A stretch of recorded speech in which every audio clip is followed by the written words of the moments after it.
To be honest, this case of Industrial Finance Corporation of India has been the most challenging case that we have ever encountered, maybe in our life. But how challenging the case is still not challenging enough when compared to the situation of the case company itself, which is the first development financial institution in India. So let me talk about the background for a little bit. In 1948, the IFCI actually established because of the need of medium-term to long-term loan for industrialization in India. That's why the government set up a statutory body back then, and by then, until 2004, they actually financed more than 4,800 companies in India. So they are actually a very important financial institution in India. And during the transformation period, they changed from a statutory body into a listed company with a major ownership of the Indian government. So in 2004, they nearly collapsed due to two major reasons. The first one is they have a very high NPA, which is non-performing assets. And then they also have a very low level of capital. Basically, they have no money to continue to operate. So they have to cease their operation and bring in a lot of experts to restructure the whole organization. That includes financial restructuring and also organizational restructuring. I'm not going through the details, but then during the restructuring, the operations of the whole bank is ceased. So there is no operations at all. And then in 2011, actually in 2006, they resumed their operation. And then moving on, in 2011, they have their profitability restored. So now the question of the case is actually moving on. How can we actually move this very historically important financial institution in India from hibernation into a vibrant operating financial institution again? So we use the very common model in banking, which is the CAMEL model, CAMEL, to look at the case more carefully and more holistically.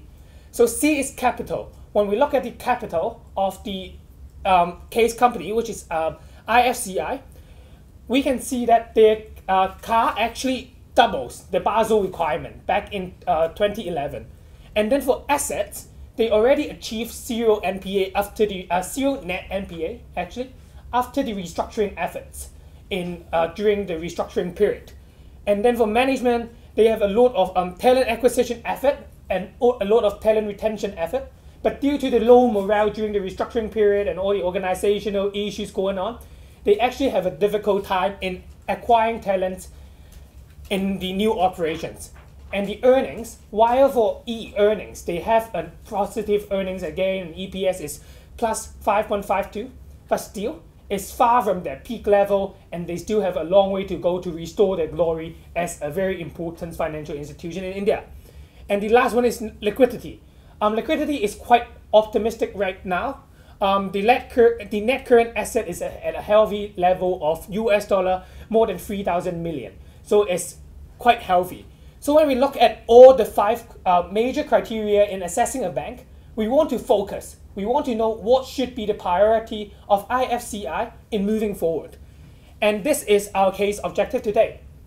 Our case objective today, we focus on earnings because this is the key improvement area that IFCI can work on and moving on.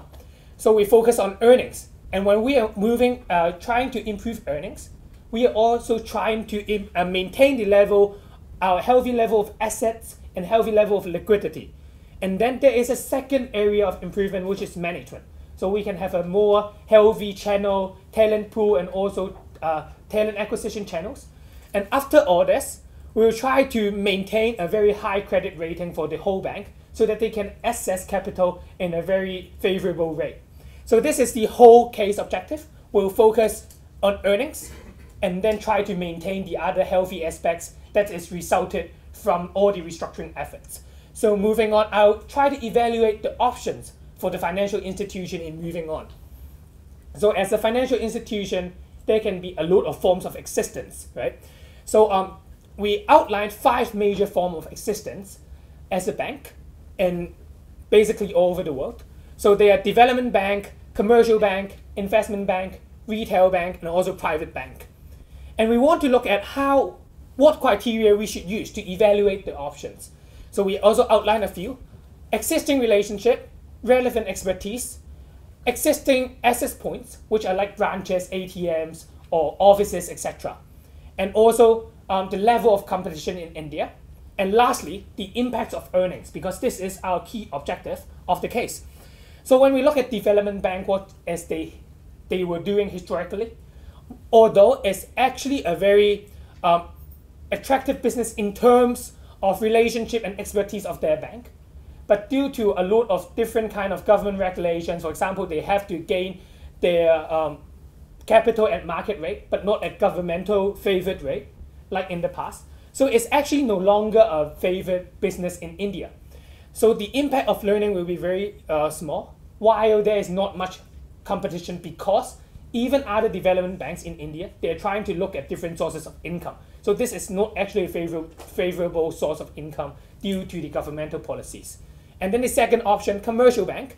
Commercial bank is actually a very good option because they can leverage on their existing strength and knowledge of debt market, how to extend loans, choosing customers of which have a better credit rating, etc. So a lot of expertise and existing relationship that they can leverage on. And then also, they don't need a lot of access points. Maybe they need some, but as a historical development bank, they don't have a lot of branches and ATMs. So this is a good option because they can limit their expansion in terms of branches and ATMs. And then the level of competition is moderate, especially on earnings. When with a right focus, they can have a very good outlook on earnings.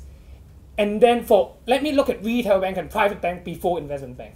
For private bank and retail bank, why are we rejecting the ideas? We are rejecting the ideas of retail bank and private bank because the existing access point is too limited.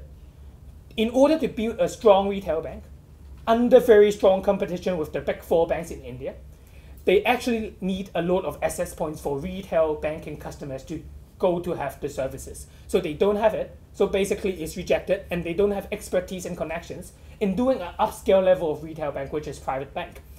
And last but not least, I want to talk about investment bank. So we are suggesting that they should put a layer of investment arm onto their commercial banking operations, because investment banking can also leverage on their existing client base of commercial banking. When they grow larger, they may need some project finance and leverage finance. This is the businesses of investment banking. And in India, with a lot of regulations, the competition is also moderate, so they can have an outlook serving especially local SMEs, which are growing very quickly. So in essence, to summarize our evaluation of options, we suggest that they should start with focusing on commercial banking, and then adding a layer of investment banking on top, which provide especially debt-related product like project finance and also leverage finance. So I'll pass the time to my colleague to talk more about the details of every operations of commercial banking and also investment banking. Thank you, Ivan. So first, let's move on to commercial banking. As Ivan mentioned before, we do have a lot of existing relationships, and we want to leverage on that. So what we want to do is actually to have a two-step strategy. Firstly, we want to enrich the services that we offer to SMEs. And then, further on, looking forward, in the long term, we can also further extend the scope of our loaning and services to other clients. So let's look at the first step first.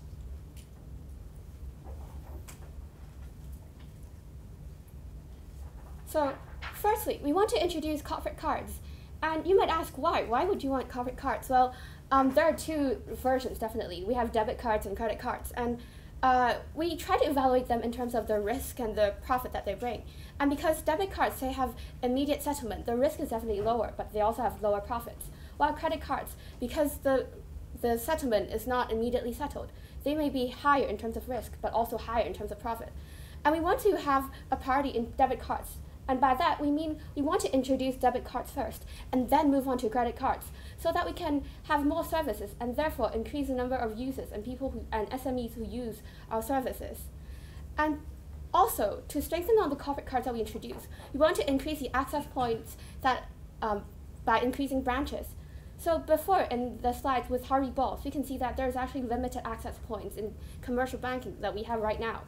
And although we don't want to increase it dramatically, we still want to have some branches that are physically present in each region so that people can go there for on-site support, and if they don't have access to other sources, they can go to the branches. And we will focus the expansion by the dispersion of SMEs that we have. So we'll go to more developed areas first before going to areas with less SMEs. And we follow that by introducing and encouraging the usage of online banking. This is actually one of the more points of emphasis that we have right now, because there is actually a lot of things that we can do online, especially for trade-related services. So we have things like bankers' acceptance and liquidity window and so on. And all these, as India is growing and also the penetration rate of mobile phones and internet usage is growing, these are a lot of things that they can access online and can directly use. And we believe that by having all these three together, we can increase the usage as well as the usage rate of our services and in commercial banking for SMEs. And with that, we would also like to increase the loans that we offer. So there's actually two steps that we have right here as well. So firstly, in terms of short-term loans that we are currently doing, short-term and medium loans to be precise, we'd like to continue that.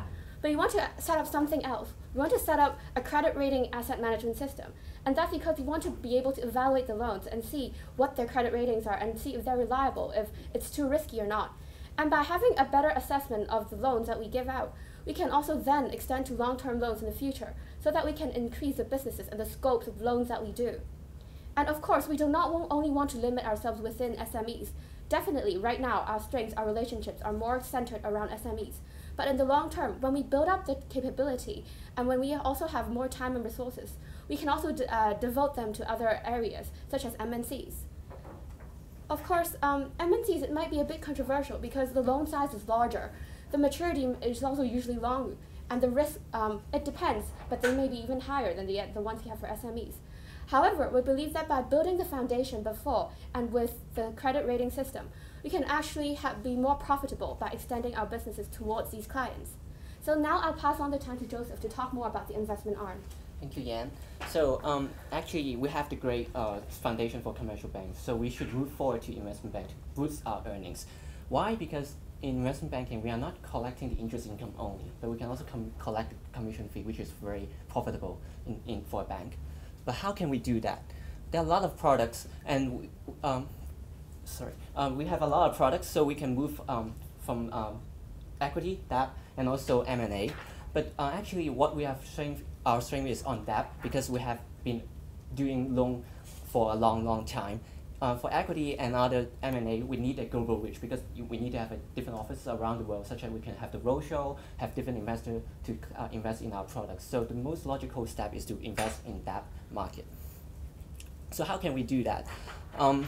We propose two strategies, two phases. First, we focus on project finance. For example, lending loans for the commercial clients and also government, which is our target customers. When we have that foundation, we move forward to leverage acquisition finance, so to take benefit of the growing economy in India. So for project finance, what we are going to do is we focus on one client type. It is the government. Because government has a greater credit rating, so it reduces our risk, and also our expertise is in real estate and also in infrastructures, which is actually what the government is doing. So we can take a benefit of this and increase our return by lending a longer loan and reduce our risk by lending money to the more credible clients, government. So how can we do that? There are different solutions, and we hope that we can, there are two challenges in that. So by doing investment banking, we have a longer loan and bigger loan, and to reduce this kind of risk, we can first build our own team, the IFCI debt DCM team, to focus on the smaller phone loans, and of course we can use syndications. So we can partner with different parties, for example HSBC, and we can take advantage of larger players in the market and take to deliver better quality for the bank.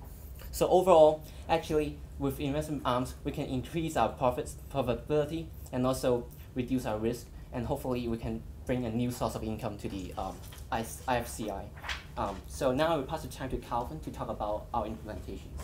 Yep. So actually for the implementation, there are three issues along the implementation. The first one is the credit assessment. When we have more loans in the investment banking and commercial banking, the maturity will be increased because we have a longer loan. Then it will increase the risk. And with more customers, the credit risk will also increase. So in order to lower or mitigate the credit risk, we have to have an automatic credit assessment system. This automatic credit assessment system must be automatic. That means no people can be involved, or no people can be involved in the decisions, because we want to escape from the public sector image and the public sector influence in terms of the operations. And second, the second issues along the implementations would be the talent acquisition and the retention. So actually you can see from the slides, there are two parts. The first one, to acquire talents, the goal is to make the bank a happier and exciting place to work in. Now the bank is an old bank, it's a public bank. The image is old and public. So we want to turn it into a young and exciting bank. So with all the operations changes, investment banking, commercial banking, we have already changed the operation size. But we have to also do something in terms of the image. So we can do some case competitions, internships, insightful day in order to attract them. And with a future better image, the experienced talents will also be attracted to our organizations. Besides, to retain the talents, actually our goal is to grow our brand so that we can improve on our culture, improve on our people satisfaction. So this is important for such kind of old organization, a public sector organization for so many years. And the third issues along the implementation will be the low-cost finance. As mentioned by Ivan, we are not going into the retail bank, so we do not have a large access to deposits. So the way to get finance, one of the major ways to get finance is the low-cost finance. So you can see that there are three ways to let we get access to this low-cost finance. The first one is to improve the CAMEL ratios. As mentioned by Ivan, we have different ways to improve the CAMEL ratios so that eventually we will have a better credit rating so that we can get lower cost finance. And besides, the second one is to somehow we can ask the credit agencies to structure some debts for us. Although there are the new legislation in the US separating the structuring of debts and also the advisory arm, but we still think this is a viable option. And the last one is to have more treasury stock investment in improving our assets quality. And next, it is the implementation timeline. So we just based on the urgency and the importance to line out this. So it's easy. For example, we will have more project finance first, then LAF, and other things are all alongside the implementations. And for the risk and mitigation, you can see there are majorly two things that we want to mitigate. Actually, in India, there is the rupee. It fluctuates a lot, so we want to limit the foreign exchange exposure. Majorly, it's by some kind of hedging. And besides, the competition is quite intense. The interest rate is competitive. So, but we believe with more access to different kinds of resources, we can compete in it. So now I'll pass the time to Ivan to do a wrap up. So I started the analysis part and pinpointing the key issue on earnings by using the CAMEL model. So I'll end the presentation also with the CAMEL model. So when we look at the CAMEL model, as we have mentioned, the first priority of IFCI is earnings. So with new streams of operations, so we can move forward an historical bank, which is hibernating, into a full-fledged operating bank again. So they have new stream of earnings, which is not only interest income from commercial banking and extending loans to commercial entities, but also the commission fee from investment banking arm. So they have new streams of earnings to boost the earnings. And when we are doing that, we also focus on maintaining our asset quality and also liquidity. Examples of our solutions include the credit rating assessment system, so that we can manage our asset portfolio more carefully. We can manage also our matching of asset and liability more carefully. So liquidity and asset both are maintained at the current healthy level. And then management, we want to, by introducing more exciting businesses into the bank, so that we can excite the current employees and also acquire potential talents, including graduates and including from other banks, by holding the kinds of PR events and also HR events that Kelvin has mentioned. And then at last, with all this being done, we believe that with a very favorable credit rating, we can have an effective access to capital and also effective usage of capital. That brings us all the 5 essential elements, healthy elements of a bank, which is capital, assets, management, earnings, and liquidity. So this wrap up our presentation. So I hope this will bring IFCI into the next stage and become a very important financial institution in India again. Thank you very much.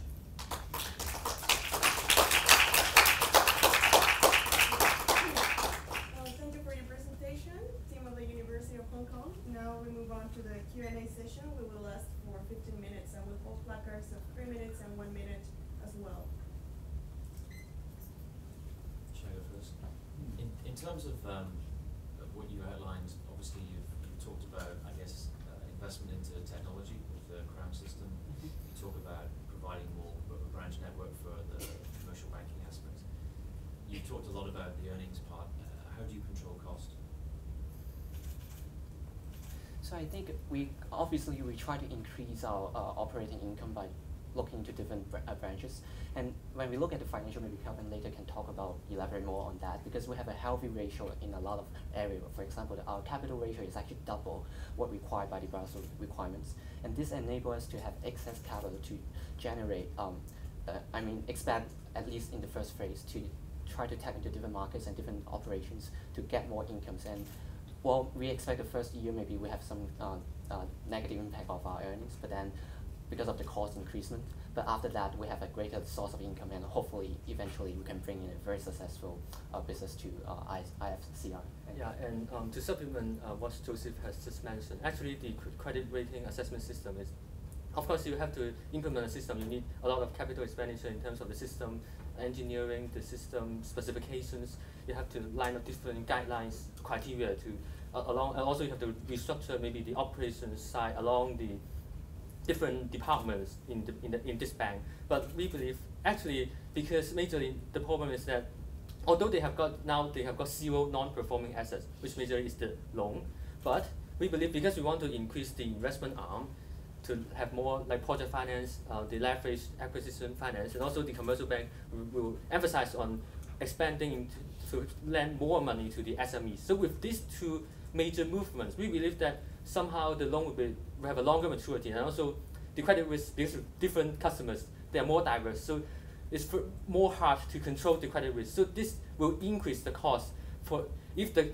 loan did default, then actually the default cost and also the write-off cost, because we have to write off the bad debts, it will be quite large, especially for this kind of bank in such a not really stable political situations, because the default risk is quite high. So in order to mitigate this risk, or what we call mitigate this credit cost, we have to spend another cost, which is the system engineering different costs. But we believe the saving from having this being done will outweigh the cost, like the credit cost, the default cost, the bad debt write-off, if we did not do all the credit system and all the monitoring of the credit risk. So from that perspective, you're looking to go for small size loans rather than large? Indeed, yeah.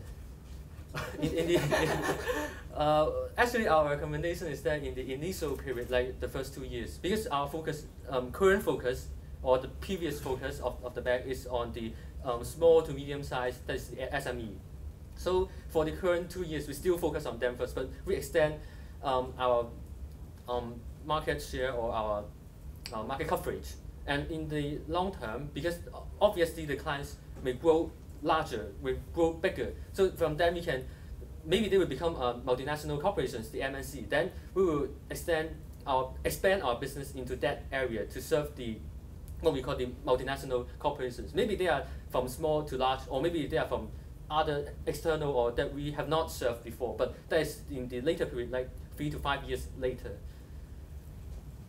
Just going back to your strategy and your focus in terms of focusing on SMEs and then MNCs, you mentioned you were focusing on debt products. Can you just talk me through that rationale a little bit? Sure. Because we are trying to move from commercial bank to investment banks, but investment bank is actually very intensive in terms of talent requirements and also our infrastructure in terms of offices and also the back-end infrastructure technology to do the investment banking functions. So we look at the whole picture of the investment banks and we try not to compete head-on in some areas that we don't have expertise. Instead, we leverage on our existing expertise, which is the debt, because we have been doing debt loaning a lot in the previous years. So we leverage on that and move that into investment bank functions. And because investment banks for that especially we can target our clients within the country, which is the India. We don't need to look forward to other countries in order to complete a deal. Versus in equity, maybe you need to have maybe an IPO. Obviously, people outside India want to invest in India, but your investors are located in London, New York, or maybe Hong Kong, Luxembourg. So all these areas are actually outside of India, which we don't have any location, offices, or branches there to serve the clients. So we think that the safest route and also reducing the risk of the expansion, we first look at that market, and then we, when this is successful, we move forward to other area of investment banking. But yeah. And apart from the external factors, we also have internal reasons. Internal reasons is like what Kelvin has mentioned. We grow with our customers. SMEs, they grow. We extend loans to them when they grow. They may need finance for larger projects. And for larger projects, our bank, in our commercial banking operations, we may not have enough capacity to extend huge size of loans for very large projects for fast-growing enterprises. So we may need to do syndication with other banks to provide the finance for that project. So this is our project finance in investment banking. So it essentially means that internal factors, while we have a growing customer base, both the customer number is growing and the customer themselves are growing, so that we can extend more and more services to them. So we add a layer of investment banking services to our existing customers as well. And one last thing, in terms of the focus on the system, as well as the focus on hiring the right people, how do you resolve that you're really focused on trying to develop a culture, hire and retain the right talent, but yet you're delegating, a lot of the decision making to basically a system? Yeah, maybe I can make a comparison or try to resolve this conflict. Actually, the system, because it is majorly the public has, the government have a major stake in this bank. So the public culture or the government originated culture has deeply rooted in this bank. So the first thing in terms of the system, why we want to have that credit rating system is one, we want to remove or to minimize this culture, because for the public sector cultures, the bank can design to lend to the parties that they favor. For example, the government-connected people. So in the future, if we want to expand into different arms, then if this culture still persists in the bank, so how can you ensure the credits to the good credits and not to the bad credits? Because we have asymmetric information along the banking industry. So in order to minimize this asymmetric information, we need to have an automated system. Because with people, I want to lend to you, then I write a proposal, and if it is approved by my supervisor, then I talk to my supervisor and we go for it. But if with a system, so it's not that simple. We have to, for example, have credit proposals with all the numbers gained from the clients, with maybe from financial statement, financial ratios, or the facts like the future projects or the past cash or past performance. Then I input into a system, and the system is automatic. Of course, maybe in the final stage there may be some human involvement, but majorly it's automatic, because we want to ensure it's majorly based on the facts, not based on I know you or I know whom.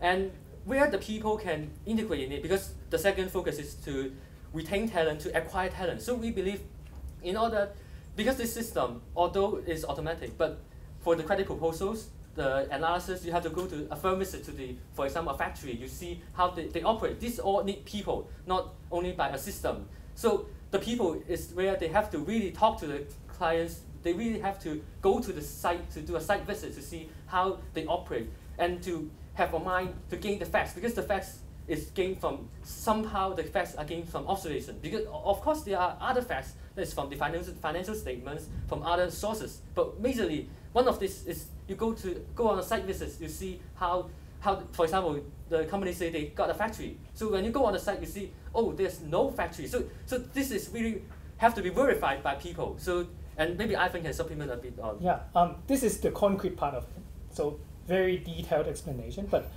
to add on the concrete part, I want to add an abstract layer to Kelvin's answer. So on the abstract layer, banking, after all, is a people business, right? So we want people to be excited in a bank because they can help other companies to grow. So they grow with our bank to grow with other companies. So this is how we excite people. But people are not excited when banking is no longer a people business, but a collusion business. It's where you just have to please your supervisor to sign off some kind of very dangerous loans. This is not what we want. So the system that we have is not delegation of human work, but instead is to a system to ensure that our bank is growing healthily, so that people are excited when they come here. They know that, okay, this bank is very healthy, growing, and we have the opportunity to really help our clients. So this is the essence of our bank being a people business. Can I just explore what Deborah is saying a Yep. little bit further there?